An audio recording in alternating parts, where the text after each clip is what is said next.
Welcome, everyone.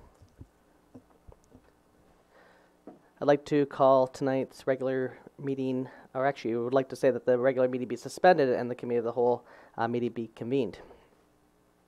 Moved by Councillor Cunningham, second by Councillor Skelton Morvan. All those in favor? Okay.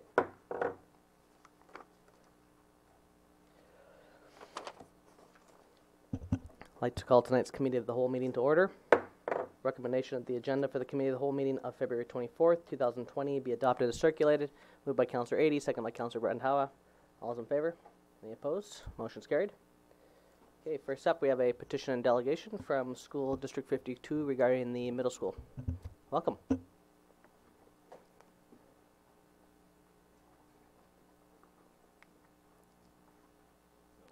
I'll need you to put your mic on there too as well. Perfect. Thank you. Thank you very much for the opportunity to present. As you can see, I have many supporters with me from the school district. We'll acknowledge that we are presenting to you on traditional Tsimshian territory.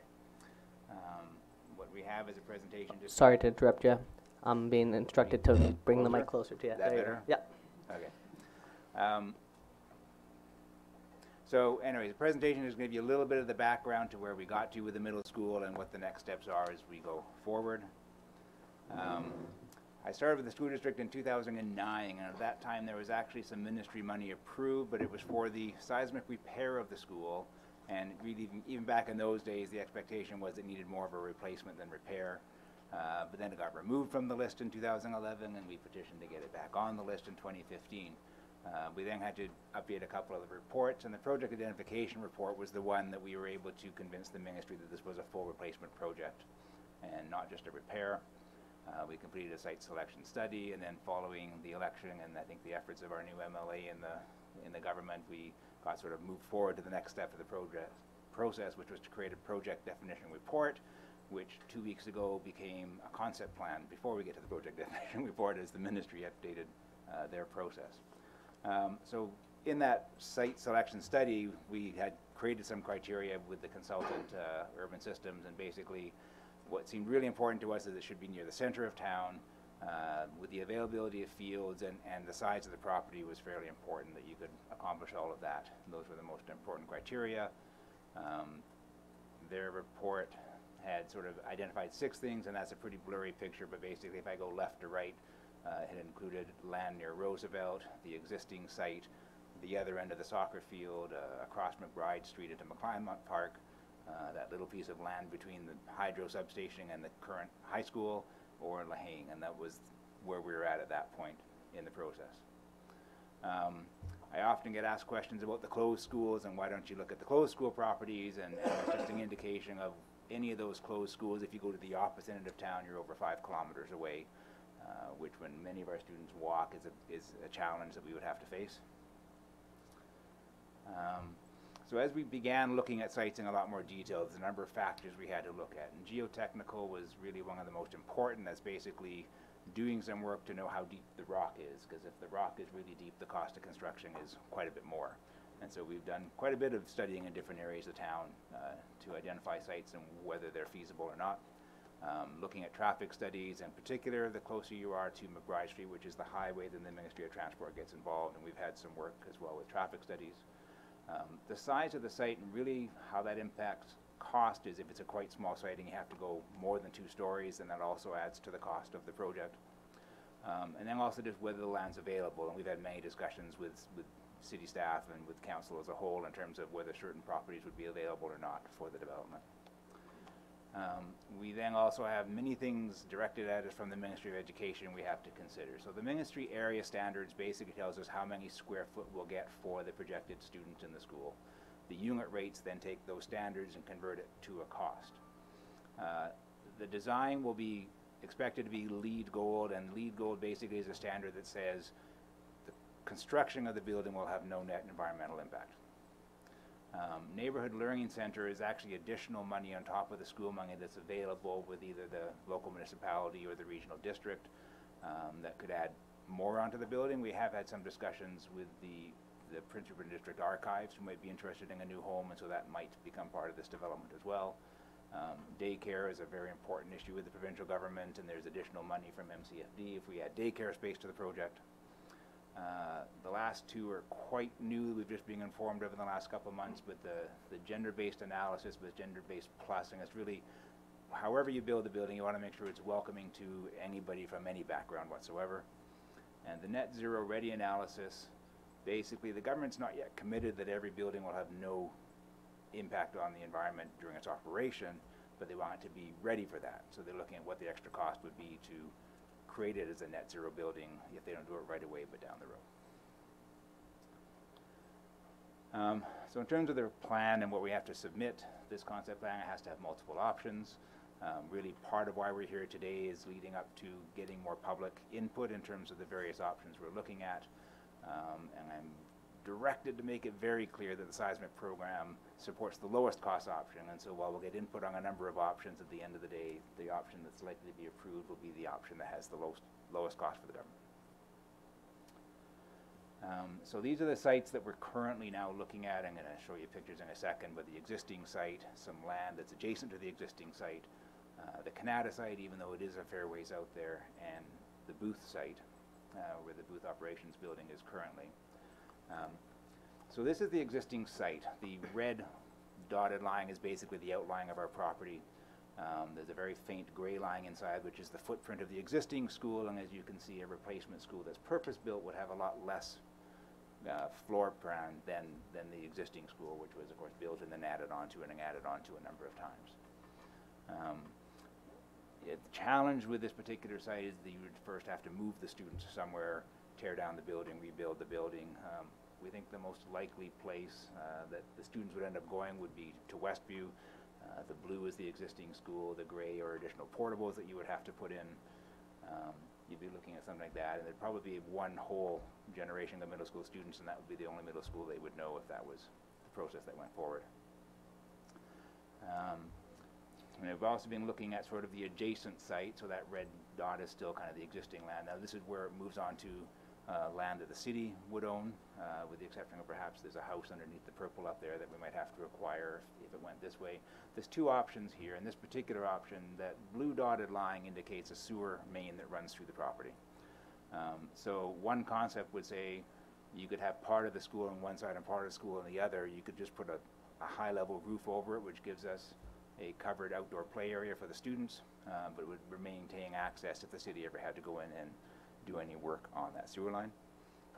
Alternatively, you could have a school that's perhaps all the way on one side of that sewer line, and again, not be disturbing the sewer line, and go forward in that way.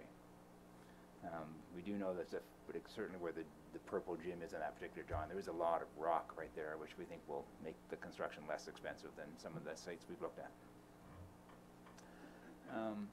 They also then looked at the Canada property, and the ministry, having funded us and being in the process of knocking down the old building, thought this would be an attractive site. This was the engineer's first concept of what they might do, because generally the field is on the left and the building on the right, and they're trying to find kind of the most level parts of the property. We said that's a long separation between the field and the school. They came up with a second option, which would kind of put it in the middle. But the concern there is the parking now on the right is actually at least a story below the building, just because of the elevations in the area. So they're still kind of doing some work as to how feasible this site would be, in fact. You also need to build a road access that would loop through the entire property in terms of to enabling the pickup and the drop-off. And then finally, the Booth site we looked at a little bit. At the very bottom of that picture is Lahane School. You would knock down Booth. You'd need a 3-story school because the property is quite small. You would need to share fields with Lahane Elementary. Most of the land around the school would become parking. So again, we're just trying to give you a sense of all of the sites that we've identified at this point that might be feasible, and we're really at a point now of looking to get public input. So next steps, we have an open house on Thursday at the middle school. We'll have a survey available to collect data from people. That'll be open from 7 to 9. That survey will also be available on our website and so people can complete it electronically as well. Our hope is to have that concept plan with a minimum of 3 options submitted by the end of March. The Ministry of Education does their review. They take that forward to Treasury Board, and in this concept plan process, they would then approve one of those selected options to come back to us. We then do the full project definition report on the one option, back to Treasury Board and then, or to the Ministry and then goes to Treasury Board. And I'm told if everything went swimmingly well, we could have approval at the very end of that process before Christmas. And whether it goes that quickly, we don't know, but that's our hope. And that's all we have to present. Thank you. Great, thank you very much. Some questions from council. Nick, or Councillor Adey, sorry. Yeah, thanks. Thanks for the presentation. I know it's been a long and complicated process to get to where you're now looking at practical alternatives, and just a ton of work involved in that. So I appreciate that. I guess I don't think that I want to comment on the specific proposals because I think to a degree the public has to have that word. I guess my favor would be that the three things that are considered the most would be obviously the cost, but also whichever minimizes the disruption to students. You talked about the Westview. That strikes me as what we would characterize as a disruption to students. Yeah. And whatever represents the minimal disruption to the community as well. So I would hope that those are the some of the filters through which the decision-making process goes. Thank you. But I do appreciate the work that went into it. So. Councillor Randhawa. Thank you, Mr. Mayor. Thank you for your presentation. Just one question, like in case we move somewhere else, our school, so then band room will be still be staying there, or band room will be moved? The current plan is that everything gets knocked down, and I expect there would be whatever space we want in the new school built as the new school and the new standard. I mean, the band rooms function reasonably well. It has the disadvantage of being no washroom in that building, and so it's always a bit disruptive, whether it's being the school use or even after school use. But my expectation probably is that we would have a completely new structure with all the things that we need. Councillor Moreau. Thanks, Mr. Mayor, and thanks very much for your presentation and for everyone for being here tonight. I just want to echo what Councillor Adey had said, just in terms of the complexity and the amount of effort that this takes. I'm really encouraged to see the progress you guys are making, and I'm looking forward to seeing where the public consultation takes you. Or before I just ask my question, I also want to validate and affirm, you put up your criteria, and I think you guys are right on point in terms of your top two criteria: central access to reduce the amount of transportation requirements for people, regardless of where they live, and then also access to recreation. That's obviously a place there's a tremendous amount of synergy between the school district and the city, so I just want to validate and affirm that I think you guys are on the right track on that front. My question is just, you had mentioned on the one concept of Westview that it would be one generation of middle schoolers having that as their only middle school. Is that applicable across all of the concepts, that the rough construction timeframe would be about that length of time? Yeah, our expectation is once it's approved, we're probably in about a 3 to 4 year process overall. That one concept, though, because it requires you to knock down the school before you can build, makes it longer in terms of getting that complete. Okay. Because in the other sites where you can build it and then take down the building after the fact, the school would be open a bit sooner. Understood. Okay, thanks very much. Other comments? Nope. Okay, I don't have any further comments myself as well, so we're looking forward to seeing the public engagement. I think it's this Thursday. It's this Thursday, yes. Right, and so we encourage members of the public to attend, and hopefully the public can decide where they would like to see the school, and we can move forward. Thanks for your hard work.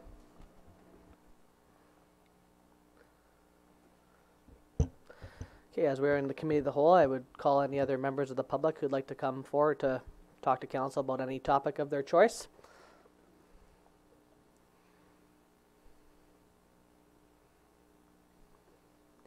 Welcome.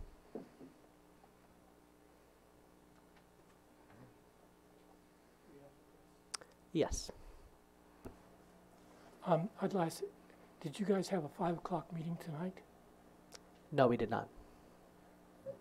You didn't, okay. Yeah. I wondered why we weren't getting the notices anymore. The bad part of it is that I thought, when I read the community charter, that if you weren't going to have the regular, it's a regular meeting, you were supposed to give a notice of it. So I never knew if you were having it or you're not having it. But so you people weren't here at 5 o'clock today? Nope. Or 5:15, excuse me. This Or- is the or- only meeting that we're having today. Okay, or last week, or last time? Did Can we have one anyone last time? remember? No. We only call the meeting and notice it if we actually have that meeting. So that's why you would get those notices. No, but I mean, it's done by bylaw. So, it says we will have a regular meeting at 5:15 every second and fourth meet. And then the bylaw also says that if you're not going to have the meeting, you'll make a notice to that effect, as opposed to, but I wondered why we weren't getting all these messages about, we're closing the meeting because of X, Y, and Z. That's not the case. We have a meeting every second Monday at 7 o'clock, and we call a meeting at 5 o'clock if we're having a closed meeting, and that's when you get a notice. Okay, as I read and I'll send it to you, it was, every meeting is going, it was predicted for, it wasn't predicted in the bylaw, it says we will have them on the second and fourth meeting, and if it goes on to say, if we don't have it, we'll give notice that we're not going to have it. So, okay, thank you. Thank you. Okay, entertain a motion to reconvene the regular council meeting. Moved by Councillor Cunningham, second by Councillor Niche. All those in favor? It's adjourned. You don't want to stay for the riveting budget? No. It's a good one, you know. No tax increase this year.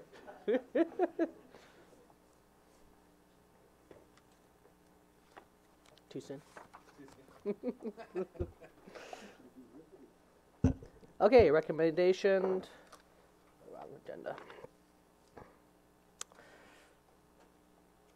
So, recommendation that the agenda for the regular council meeting of February 10th, 2020 be adopted with and amended by removing the 3 reports from the Chief Financial Officer and placing them under bylaw heading, as well as an amendment to the originally proposed recommendation in 5A. Moved by Councillor Ady, seconded by Councillor Moreau. All those in favor? Any opposed? Motion's carried. Item 3A, recommendation that the minutes of the Committee of the Whole of January 27, 2020 be adopted. Moved by Councillor Renhowa, seconded by Councillor Ady. All those in favor? Any opposed? Motion's carried. Item 3B, recommendation of the minutes of the special council meeting of February 10th, 2020 be adopted. Moved by Councillor Moreau, seconded by Councillor Cunningham. All those in favor? Any opposed? Motion's carried. And 3C, recommendation that the minutes of the regular council meeting of February 10th, 2020 be adopted. Moved by Councillor Scott Morvan, second by Councillor Niche. All those in favor? Any opposed? Motion's carried. Okay, first up we have a series of reports from the city planner. First one is regarding a development variance permit for 953 8th Avenue East.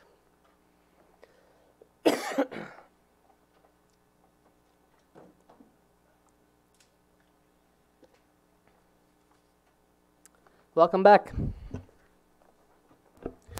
Thank you, Mr. Mayor. So the first report is for the property located at 953 8th Avenue East. On February 11th, I presented the report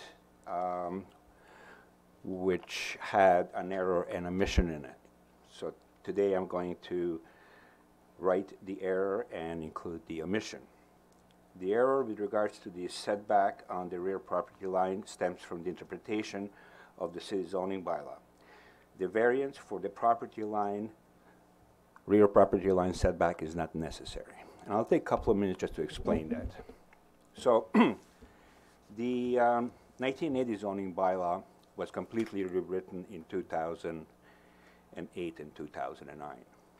At that time, we moved the bylaw from very much prescriptive bylaw to trying to get to what I call intent-driven, but more often it's called flexible bylaw. Prescriptive bylaws are fairly easy to implement, but they're also, my predecessor was known affectionately as Dr. No. That was his nickname. I have said my share of no's, but I always approach conversations on the intent. What's the intent of the zoning bylaw, and what is the intent of the proposal? If they mesh, the amendments are quite easy because they mesh. But if they don't mesh, you know, that is just the time to say no. With respect to rear yard setback, we actually had few pieces that are part and parcel of that. So one of the things that we were wrestling in that time was utilization of the existing infrastructure and utilization of the land base. We know that our infrastructure is aging, and maximizing that infrastructure is very useful for overall financial requirements. And we know that we are very unique in British Columbia for construction costs with our muskeg and with rock. And so that moved us to do the following. We reduced the duplexes minimum lot from 3,750 square feet to 2,500 square feet. We took out the language explaining too much duplexes versus suites, and we said you can place 2 dwellings on 2,500 square foot lot. You can put it as a suite, as a duplex. Now, when you get to duplexes, in that time we were quite, we were in the midst of conversations that included lane houses, carriage houses, tiny houses, and that was not, the group that was involved in this one included engineering, building departments, public works. We were all consultants. We were all wrestling, how do we simplify it, intent-driven, to make it a little bit easier. So when we were talking about duplexes, I had a couple of applications that actually looked quite good, accessing duplex from only the street. It gives you up and down, and your front yard is basically parking lot for 2 cars.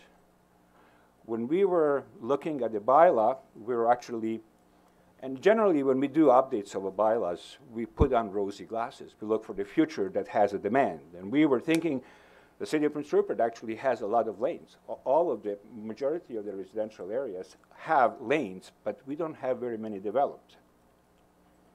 We were looking at the rosy glasses, and we were thinking that if the demand rises, and we were encouraged by a lot of comments in a public consultation and input, that we're going to have a lot of this kind of a demand. So we moved that way, and part of that move said that if you are going to allow access to a dwelling unit from a lane, then you can't have the dwelling unit at almost 0 lot line, because if you encumber the lane with we only have our lanes at 20-foot lanes. So if you put 2 cars, you hardly can get a car through. So the intent was that if you are on the undeveloped lane, kind of opening it up ourselves to a bit of a problem, but saying that we didn't put the undeveloped lanes in a penalty box. But if you go in the developed lane, then you have the 3.6 meter setback, and you can apply for development permit, and development variance permit. We look each case at its own merits, but we will assure there's a 1 off-street parking. I got zeroed on that item. After Councillor Nish asked that question, I was very quickly responding to you, because that's the intent that I carry. The next day, I went for a site visit with building inspector. We had a conversation, and I am the only person left from the corporate group that was part and parcel of that zoning bylaw rewrite. So if I have the intent in mind, but if somebody else reads it and tells me the intent is not clear, I had to go sit down and look at it. And our bylaw says you can build to 0.3 meters or 1 foot of the lane. Therefore, it is not necessary to have the variance for the rear lane setback. I called it an error, and to an extent it is, but it's also a learning curve and a building block, because the new zoning bylaw will be amended in the next year or 2. And there are a number of these situations that we should keep in mind if we want to continue by being intent-driven or flexible bylaw. Currently, there's 50-50 in British Columbia. 50% are moving to intent-driven, and 50% are retaining their highly prescriptive bylaws. So that's the explanation. Moving on, the variance is for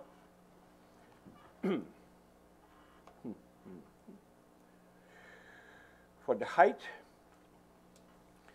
I will increase this a little bit. You can see the numbers. Approximation, 3.6 meters, that's a maximum allowable for accessory buildings, is in a black line. The requested 5.4 meters is a red line. The reason for the application is both functional and aesthetic. From the functional point of view, to avoid a flat roof, which is probably a very good idea. And the aesthetic one is to match the roof pitch of the main dwelling. This is a new build. Extra height will not cause excessive shading or visual obstruction, at least by my estimation. And the proposed variance will not adversely affect the neighborhood. With respect to cost and budget, there are no cost or budget implications if the council approves or doesn't approve to proceed.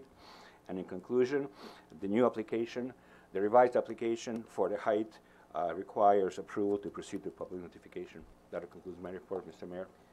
Question from council? You want to move the motion? Okay, so moved by Councillor Niche, second by Councillor Cunningham, that the development variance permit application DP 2002 for the property located at 953 8th Avenue East proceed to public notification. Any discussion? Okay, all those in favor? Any opposed? Motion's carried. Thank you, and thanks for the explanation as well. Yeah.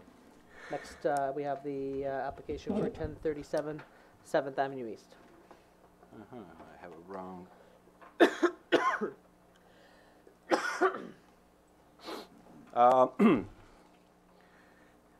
As noted, this is the location of 1037 7th Avenue East.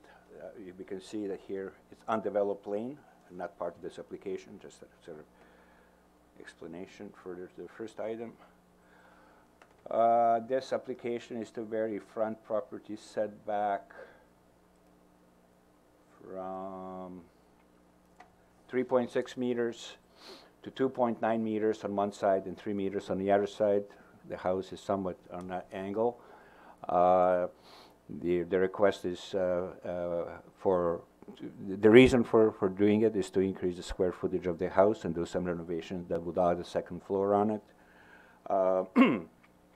The proposed renovation should not be intrusive on a neighborhood, and it will definitely increase the life expectancy of the older dwelling and the curb appeal. There is no cost if council approves or disapproves to proceed, and in conclusion, the applicant requires approval to proceed to public notification. That concludes my report, Mr. Mayor. Okay. Recommendation that the development variance permit application DP 2004 for the property located at 1037 7th Avenue East proceed to public notification. Moved by Councillor Morrow, second by Councillor Randhawa. Any discussion? Okay, all those in favor? Any opposed? Motion is carried. And one more. We have a application for 735 5th Avenue West. Just before I go, this is looking at 15 years of experience of working here. We are starting this year with most applications that I've ever seen for development variance permit, which generally indicates that things are moving around town. This application is for property located at 735 First Avenue West. The application is to vary the front property setback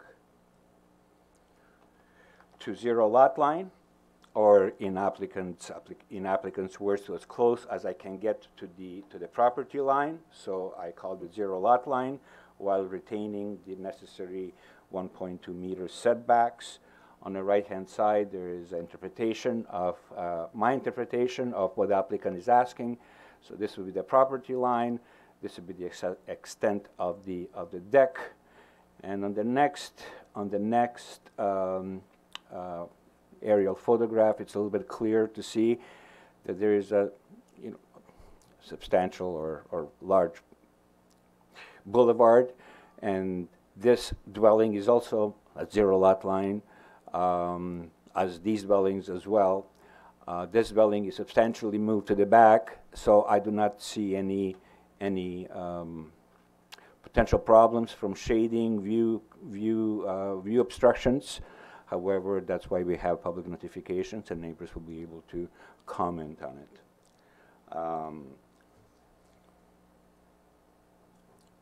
And from my perspective, my analysis, prospective renovation should not affect the streetscape. That conclude. There is no cost or budget implication to the city from granting or not granting the variance. In conclusion, the applicant requires approval to proceed to public notification. Mr. Mayor. Thank you. The recommendation that the development variance permit application DP 2005 for the property located at 735 Fifth Avenue West proceed to public notification. Moved by Councillor Cunningham, second by Councillor Skelton Marvin. All those in favor? Any opposed? Oh, sorry, my bad. Go ahead. Just one question. So is this deck for the first story or the second story? Second story. So it's Yeah. up top. Yeah. So the deck would be in the second story. Okay. Essentially, it's going to act partly as a garage, partly as partly as a deck. Okay. Any other comments? And it's not going to be closed in, it's going to be open underneath. If once it gets closed, then it becomes a dwelling, but now we're calling it a deck. Any other comments? Okay, all those in favor? Any opposed? Motion's carried. Thank you very much. Thank you. Thank you for all your years of service as well. You That- mentioned you were getting a little philosophical there with your time here, so I feel like it's appropriate to thank you for your time too. That wasn't really intended to, but when I look back, I judge how things are moving in our local economy by development variance permits, because we don't have new construction, and we're having a high number of development variance permits early in a year. That doesn't mean that it's going to stay like this for good, but it's good at least for the time being. Great, thank you very much for everything. Okay, next up, we have a few reports tonight from our Chief Financial Officer. The first one will be the 2020 budget presentation. Welcome to a new seat in the House.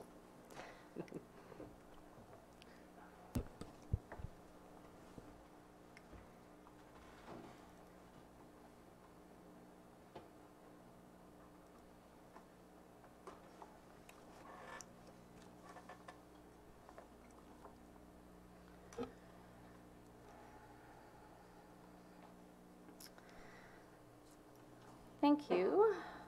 Good evening, Mayor and Council. We are presenting the 2020 municipal budget for the City of Prince Rupert. For the benefit of the Council, the viewers in the gallery and at home, we have prepared a presentation to accompany the report to Council. The report itself is for information purposes, and it is requested that Council defer direction with respect to the 5-year financial plan and related tax rate bylaw until after public consultation and final BC assessment numbers are received. Our presentation order is as follows. We would like to take a few minutes to acquaint everyone with what we do in operating a city and discuss some of the projects we will be undertaking this year. After, we will present the budget requirements, staff's recommendation, and the impact of that recommendation to property taxpayers. Finally, we will outline our plans for public consultation. Our budget is made up of many services which are offered year-round. We work each day to keep the streets clear for commuting, the water flowing when you turn on your taps, the toilets flushing, the community safe, and the places for play safe and available. Embedded within these are information technology services, financial and customer support services, communications and dispatch, engineering, fleet and building maintenance, bylaw enforcement and police detachment support, city beautification and economic development.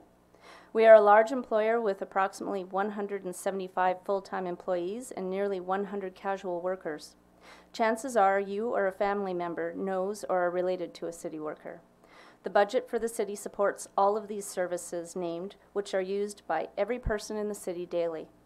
Our employees are users of the services themselves and take pride in putting forth effort every day to keep these services going for everyone despite the daily challenges that arise. Within all of our daily service provision, we have a busy 5 years ahead. As far as large capital projects go, we have many that need to be replaced in a relatively short time frame. Years of inability to tackle these projects in the past has meant a very aggressive project load.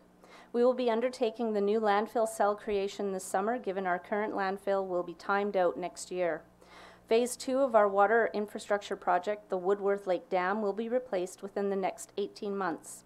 Phase 3 of the water project, the water treatment facility, will be planned this year with construction beginning end of 2021 or beginning of 2022. The RCMP detachment is to be replaced by 2023. The city and a number of partners undertook a visioning exercise that produced the 2030 document. This vision will be a guide for the city in our realm of responsibility, which includes setting out regulations for land use in the community.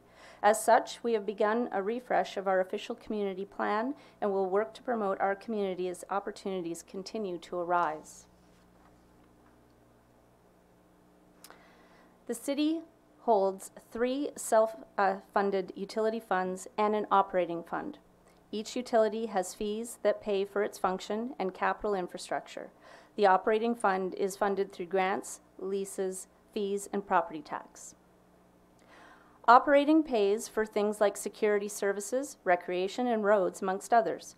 Property taxes do not pay for utilities, and likewise, utility fees do not pay for operating or other utilities functions. Included in the operations budget are capital works and purchases funded in part by operating revenues. The balance are funded through dividends, grants, reserves, short-term and long-term debt and surplus. Examples of capital works and purchases included in the 2020 budget, not already mentioned 2 slides ago, are camera and mapping of the pipe network connected to one of our sewer outfalls in preparation for concentrating collection to enable treatment, the completion of the leachate lagoon at the landfill, boiler replacement at the recreation complex, and additional paving. City staff are not proposing any significant expansion to regular services for 2020. The expected increases in expense items like contractual wage and maintenance increases, increased RCMP costs, the recommendation to increase roads paving by double this year versus last year, taking the paving budget from $400,000 a few years ago to $1 million this year, which is an increase of over 100% in 2 years. And further increases to tax sharing with Port Edward, bringing the amount paid to our neighbor to $1.635 million, have all been offset by new tax from expansions and new industrial builds. Given the information known to date, staff are able to announce a budget surplus. This means no increase to the residential mill rate. For clarity, this means a 0% change to the mill rate for 2020.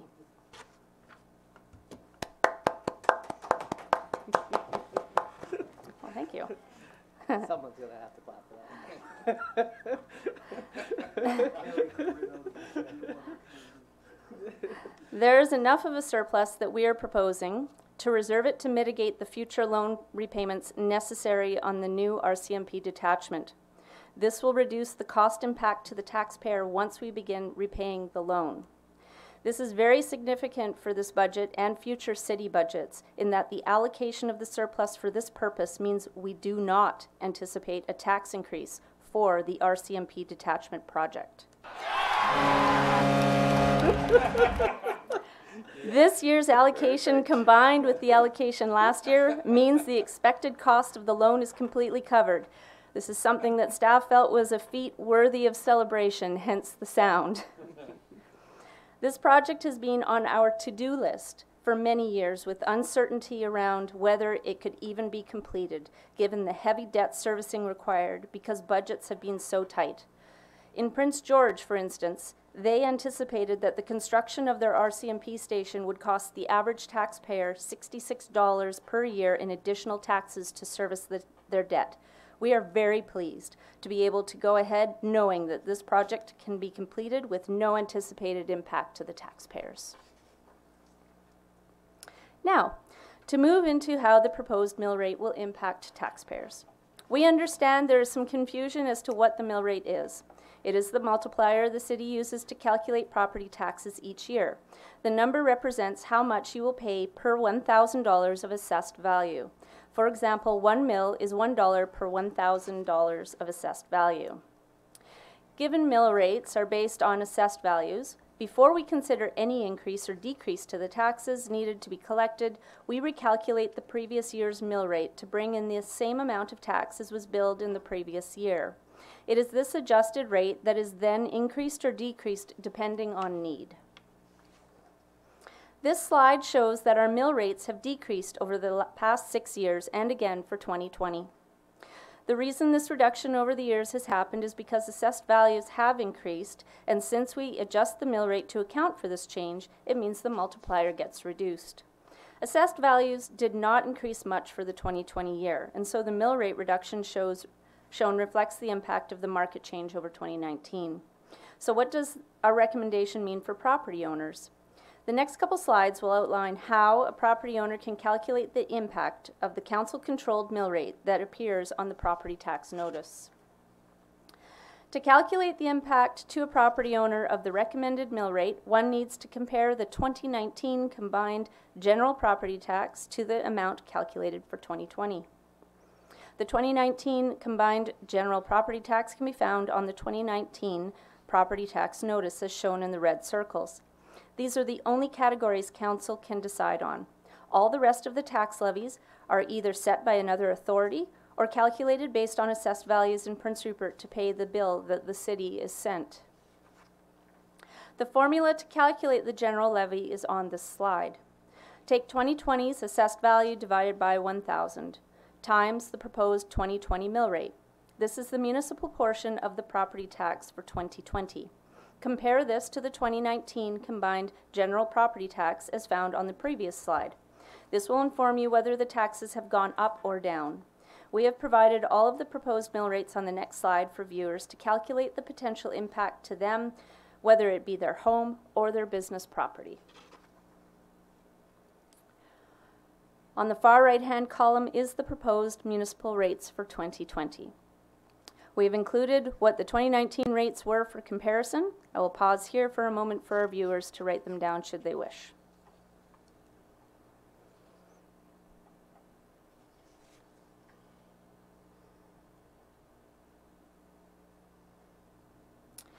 Here we have provided the effect to a homeowner with an average assessed value in both 2019 and 2020. The proposed mill rate results in no change for a residential property owner with an average assessed value home in both years. As mentioned on a previous slide, the proposed residential mill rate is lower than last year. To show in real dollars the effect this has on a homeowner, provided the value of their home stayed the same, we have created the following table.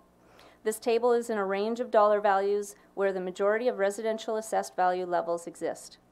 For simplicity, we have separated them in $50,000 increments. For example, if a homeowner's value in 2019 and 2020 is $200,000, the 2019 municipal taxes paid were $1,200, and at the proposed 2020 rate, the taxes are $1,172, or $28 less than in 2019. So because the mill rate is lower than it was in 2019, a homeowner whose value stayed the same this year as it was last year can expect to pay less tax in 2020. Some home values did increase during the year, some largely and some marginally. Others stayed the same and others decreased. This is why it is important to calculate the expected value of taxes individually to determine the impact to each property owner. Just a reminder to all property owners, the tax notice lists the following under the words tax levies. The city is the agent to collect all of these taxes on behalf of all of these authorities. City Council only controls the municipal rate. This is made up of the general levy and the library levy. We do not yet know what the other levies will be. The city recognizes that property taxes are not based on means to pay.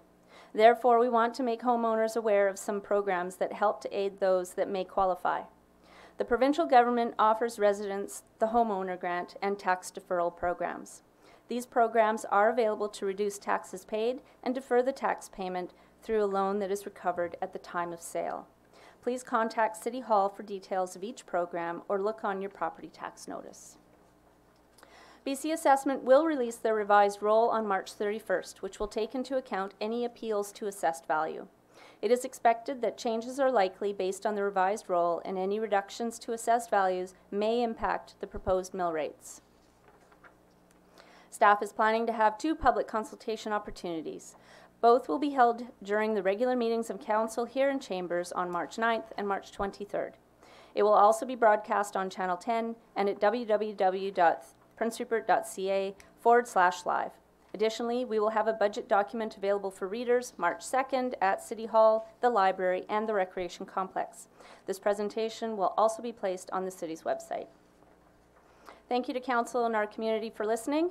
We look forward to the consultation process to be held next month. And thank you very much to staff for your incredibly hard work and putting a budget like this together. This was certainly not the type of conversation we're having when I first got in 2015's budget. So it's been massive changes here, and we couldn't thank you guys and the team enough to work with council to make sure that all the strategic priorities get aligned and infrastructure needs are met and the community starts moving forward. And you guys have done a fantastic job at that, and you should be recognized for that. I'll open it up to questions from council. Councilor Ranawa. Yeah, thank you, Mr. Mayor. So you already said mostly. So just want to thanks for your presentation and your hard work, and thank you. Councilor Niche. Same thing. I just remember our first budget and thinking on how depressing it was to not have much income coming in to make things happen, and every year it's got easier and easier, and that's a lot of the hard work of staff getting things going, like Watson Island. When we first came in, Watson Island was a drain of $90,000 a year on our budget Per month. or per month on our budget, and that was a hard pill to swallow. And now we're making money every month out there, and it's hopefully we'll get more and more over the next couple of years. And I just can't stress enough how much more fun it is to look at these budgets now than it was 6 budgets ago. And thank you once again. Councilor Morrow and then Councilor Cunningham. Just to add to all that, bravo, kudos, and insert synonym here. Councilor Cunningham. Well, just about everything's been said, but thank you very much. I think we as sitting on council really appreciate what you've done. It makes our job a lot easier. We can walk down the street now. On the newly paved roads that are coming. Thank you to all of you for your kudos. I will make sure to go ahead and pass it on to all of the department heads, all of their staff, and also, of course, my finance team. Councilor Scott Morvan. Well, the thank yous have been kind of around the table, but I just wanted to again thank and commend staff, and that this is a real turning point for our town, and that we can really start to change the narrative and how our residents feel as well. So thank you very much. All right, Councilor Ady, you might as well just chime in here now too. I won't repeat all of what has been said, although I do want to say I appreciate the skill and expertise that's involved, especially when you look at the list of the big projects that are on tap and the degree to which we have been able to cover the costs of those and plan for it in a way that doesn't have a direct impact on property owners and business owners. I think that's fantastic. And we'll be talking more about that skill in just a moment when we talk about the dam and the solid waste. So why don't we do a recommendation that Mayor and Council, in receiving this report for information purposes, provide the 2020 financial plan budget information to the community for the purposes of public consultation during the upcoming financial planning process. Moved by Councilor Ranawa, second by Councilor Moreau. Any further discussion? All those in favor? Motion's carried. Okay.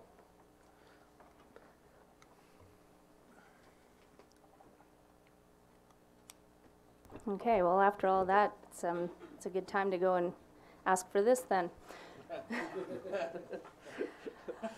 There are 2 loan authorizations presented for council's consideration at today's meeting, and more requests for borrowing coming down the road in the next year or 2 as the city takes on major infrastructure renewal projects. Finance has prepared this presentation to help familiarize the community with the process of loan authorization, why we are proposing to obtain loans for these projects, and how electors will participate in the process. Provincial legislation and related regulations define the maximum amount a municipality may borrow, the maximum length of the loan, and the process that must be followed to acquire a loan. In order to borrow funds to pay for major capital replacements, Council must pass a loan authorization bylaw. Council needs assent from eligible voting-aged residents to approve loan bylaws. There are 2 options Council has to obtain assent from voters: the alternative approval process, which allows Council to proceed with an action, in this case borrowing, unless at least 10% of the eligible electors indicate their opposition within a legislated period. Or Council can choose to go directly to referendum, which is simple majority by ballot, with voting eligibility being the same as voting in a municipal election. Today on the agenda are 2 loan authorization bylaws that are requested to receive the first, second, and third readings, which leaves 1 more final reading until the bylaw is passed. Bylaws are considered multiple times in order to give Council adequate time to make a decision informed by public input and staff research. In this case, the loan authorization bylaws cannot pass until assent of the electors is received through either the alternative approval process or referendum. When voters assent to borrowing, each bylaw must be read a 4th and final time before they can pass. Following that, the city will bring forth a temporary borrowing bylaw with which funds will be drawn down on as needed to finance the construction of the projects. Payments during this time will consist of interest-only amounts. Once the replacement project is complete, the final borrowing amount will be known, and the city can trigger the long-term debt by converting the temporary borrowing into debenture financing with the Municipal Finance Authority. Following are the reasons for obtaining the loan authorizations that are before Council. The City of Prince Rupert will be constructing a new solid waste intake cell at the existing Prince Rupert landfill site, to be operational by 2021. The current cell, which was constructed in 1991, is nearly full and will no longer have the capacity to intake waste. The total cost of the project is expected to be $10 million. This includes engineering, design, and construction of the cell with project oversight. Creation of the new cell will require blasting and removal of rock to create the necessary basin, which will be lined with a leachate liner. This basin will connect to the leachate lagoon, and a berm around the circumference of the cell will be created, including fencing. The current cell will continue to be in use while the new cell is created. Upon completion and activation of the new cell, the existing cell will be closed in accordance with the Ministry of Environment permit requirements. The city plans to fund the project through debt obtained from the MFA, the Municipal Finance Authority. Solid waste rates will not increase to repay the debt. The annual debt repayments are to be made through the current solid waste fees. Presently, a portion of the fees is allocated towards the new cell expansion. These existing charges are expected to meet the annual debt repayment obligations of approximately $500,000 per year. The overall goal of the new solid waste intake cell is to create a space to intake refuse when the existing cell is full. Diversion of recyclables and organics is in beginning planning phases for implementation. Ultimately, the city intends for this to be the last cell created in the region while we move towards a zero-waste community. In the meantime, the creation of a new cell is a costly but necessary undertaking for the health and well-being of the community. The action of obtaining debt to finance the project is considered necessary for replacement of a vital piece of city infrastructure. As you may know, we are replacing the Woodworth Lake Dam, with construction beginning in March. Our primary water source is from Woodworth Lake. This project is considered phase 2 of the 3-phase water project to secure our water source. It was built by our forefathers in 1910 and is at the end of its lifespan. To continue utilizing this pristine gravity-fed water provision to the community, it must be replaced. The city is currently using its secondary water source at Schwatland Lake, located downstream of Woodworth Lake, for the duration of the construction. The replacement dam will be built in front of the existing dam, and once completed, the old dam will be decommissioned and the lake recharged, thereby putting the new dam in operation. At that time, the city will switch back to using the Woodworth Lake water source. The city applied for and obtained a grant in the amount of $7.1 million from the provincial and federal government in 2017. The city's wholly owned subsidiary, Prince Rupert Legacy Inc., plans to allocate $5.9 million towards the dam project, and the remaining $10 million is to be financed by debt obtained from the Municipal Finance Authority. Water rates will not increase to repay the debt. The annual debt repayments are to be made through a dividend from Legacy, meaning there are no plans to increase water rates to cover the replacement of the dam. Legacy is now collecting lease revenues from Pembina, the current tenant on Watson Island, which will cover the costs of the debt. The overall goal of the replacement of the Woodworth Lake Dam is to ensure access to our primary water source is not placed in jeopardy through aging infrastructure. Replacing a dam in a remote area is a costly but necessary undertaking for the health and well-being of the community. Obtaining debt to finance the remainder of the project is considered necessary for rebuilding this particular vital piece of city infrastructure. How can the community participate in Council's decision to borrow? Council will provide direction to staff on whether it wants to proceed with the alternate approval process or the referendum route. Should it choose the alternative approval process, staff will advertise in the paper and online on how people can participate. Should it choose the referendum route, staff will proceed setting up an election process, which costs significantly more. These are not the only loans we will require.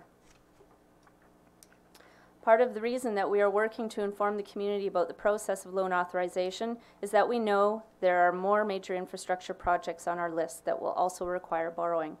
This includes the RCMP detachment, which is currently estimated to cost $30 million, and we are mandated to replace it in order to meet federal regulatory requirements.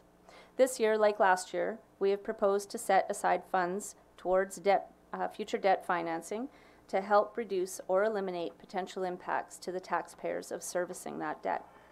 The other major project that will require debt financing is our water treatment facility. Although $22 million has been awarded in grant funds, the city will still have to cover roughly $7 million in order to complete this project, which we are proposing to finance also through debt. Both of these projects will require loan authorization bylaws like those we are proposing for the landfill cell and the dam replacement projects. Given that loan authorizations are likely to come up again soon for Council, we wanted to take this time to help familiarize Council and the community with the process and the other projects we will be bringing forward in the future. Thank you. Thank you. That's one presentation for two separate motions on the agenda, but questions from Council. Councilor Morrow. I just have one procedural question and one technical question. We know that the referendum cost obviously is more expensive. Can you comment a little bit on a high level around the difference in timing as well of how long the AAP would take versus a referendum? The AAP is supposed to be 6 weeks worth of time for voters to come in and sign a petition basically to say that no, they don't want Council to take out a loan. Whereas setting up an election is, a referendum is exactly like setting up an election. It takes months. Thank you very much. So my question is in both of your reports, this is for both loans, you can answer them. You've made the note that the maximum length of time for an MFA loan is 30 years, but in both of these cases you expect us to be able to service the debt for 25.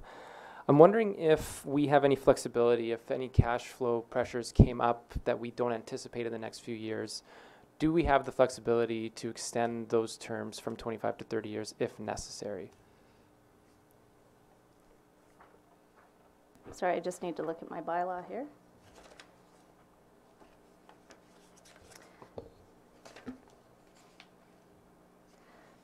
Under the loan authorization, it says that we can, this bylaw can be for 30 years. So when we trigger into debenture, then we can reevaluate at that time if we figure by the time we actually do trigger that we're going to need some more time, or if we want to be more careful, we can go to 30 years.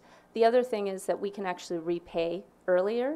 We can, every 10 years, we can go ahead and discharge debt. We just can't discharge it earlier. So if there was some windfall, we'd still have to wait until at least 10 years.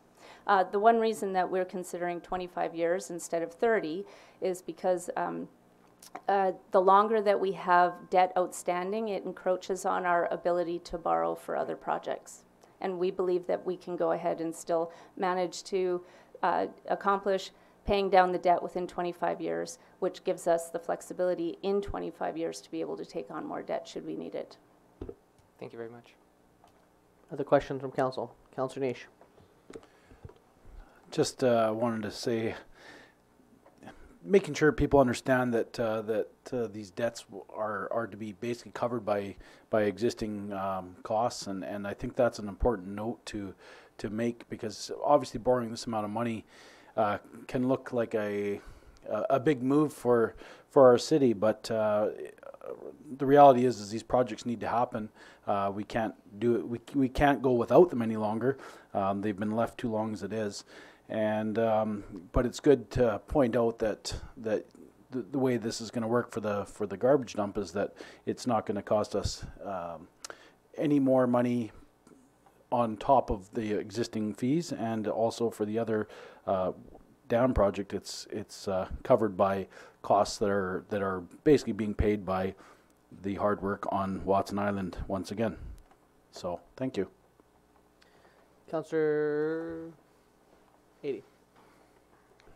I just wanted to ask, obviously these projects need to be clarified and explained in more detail for the public so that they can form informed opinions, because I'm sure there are lots of people that will have lots of questions about them. I have a couple.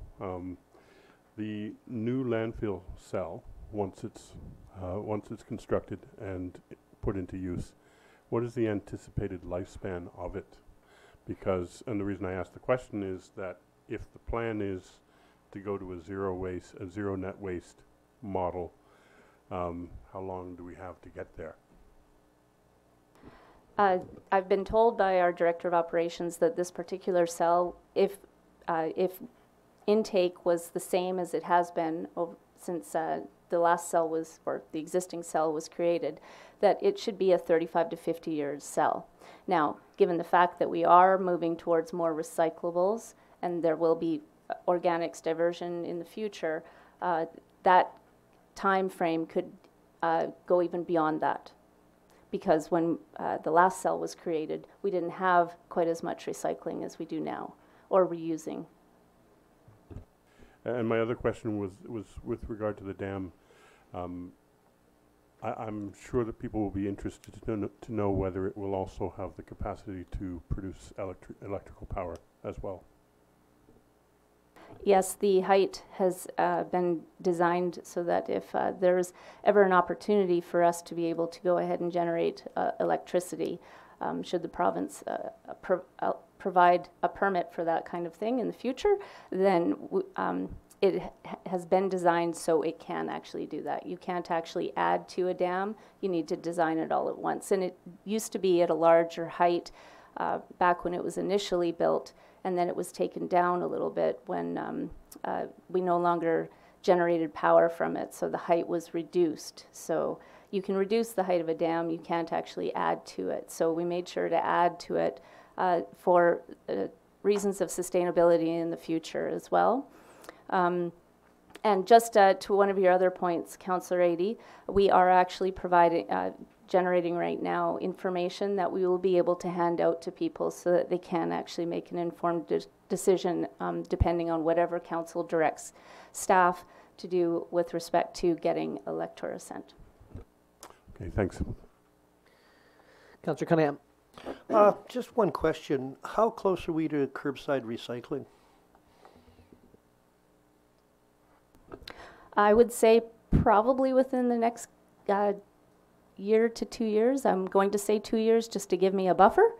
The we need to work with the regional district to be able to see what the capacity is there and work through a bunch of logistics. But our new garbage truck that will be coming at the end of this year will have capabilities for collection of recyclables.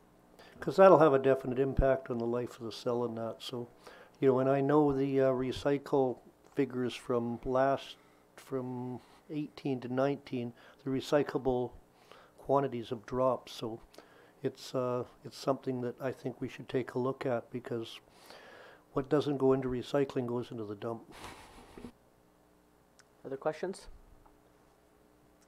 I think one of the things that's just important to note from the process, just for the community's perspective, is that these projects, how they're designed, are for future proofing as well, right? So we're thinking about asset management. You know, with the dam, you're thinking about long term. You know, if you're going to build a dam once for another 100 years, you build it right. You make sure that it has the capability, if it can generate electricity, and that does move forward. Then you know you're a revenue generating opportunity there for many years to come.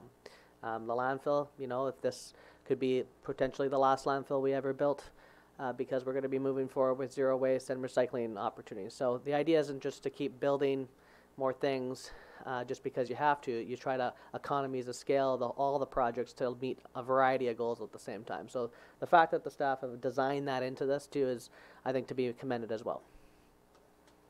Thank you. Okay, so the first recommendation is that Mayor and Council introduce and give first, second, and third readings to the Woodworth Dam Replacement Loan Authorization Bylaw number 3433, 2019. Moved by Councillor Niche, second by Councillor Cunningham. And just a note that once these are passed, they go to the province, and then they take some time for the province to approve it, essentially. I just have a really small administrative question. Just noticing that the next motion is bylaw number 2020 and this one's 2019. Should they both read 2020? No, it's more of an administrative thing. I actually planned to take out the loan last year, but then there was some reasons to delay it, and so we've still kept the same bylaw number. I can't remember what I was saying there now. It's okay. Yeah. Yes, right, thank you. So yeah, so it goes to the province for approval. Strategically planned. And then also what happens is that at another meeting, council will give authorization on the type of structure in terms of how we're going to engage the community as well. And then just to be extra clear, that communications team has worked on a communications plan around these loans. There'll be some information that'll be available on the website, kind of a brochure style thing as well. And then we're also going to be heavy on social media to start explaining to the community, you know, all the details around this stuff, so that everyone has nothing but an opportunity to be engaged with it, understand it, why we're doing it. Again, there'll be 2 public engagement processes as well for people to come and participate and give feedback. And we encourage people to do that. So we're going to be engaging as many people as possible to ensure that everyone's getting as much information as they can, as detailed as possible. So that everyone feels comfortable with the direction that City Council and the staff are heading in for the future of this community. Any other comments regarding this this motion? Okay, all those in favor? Any opposed? Motion's carried. Next is a recommendation that Mayor and Council introduce and give first, second, and third readings to the Solid Waste Infrastructure Loan Authorization Bylaw number 3454, 2020. Moved by Councillor Niche, second by Councillor Skelton-Morven. Any discussion on this one? Okay, all those in favor? Any opposed? Motion's carried. Okay, any reports, questions, or inquiries from members of council? Councillor Adie. I just want to give a shout out to the Arts Council for the event they put on Saturday night. It was a gala and their first annual awards dinner. It was and a dessert auction. And although I'm not blessed with a sweet tooth, I'm sure that those who were very well endowed as a result of that evening. And it was a really important way of sort of pulling together people that are in the arts community, because the arts, although it's not as pragmatic as some of the things we talk about here, is a very important element in making a community worth living in. And I think that the work of the Arts Council is really important there. Thank you. Councillor Cunningham. I'd just like to point out that all three of the Rainmaker teams have won their I guess it's region, and two of them for sure will be going to the provincials. I don't know about the grade 8s, but I know the juniors and seniors will be going to the provincials. So just like to congratulate them on their excellence of history, I guess. They just like following in the footsteps of the past teams. Thank you. Any other reports? Okay, entertain a motion to adjourn. Moved by Councillor Cunningham, second by Councillor Skelton Mormon. All those in favor? Means adjourned. Thank you very much.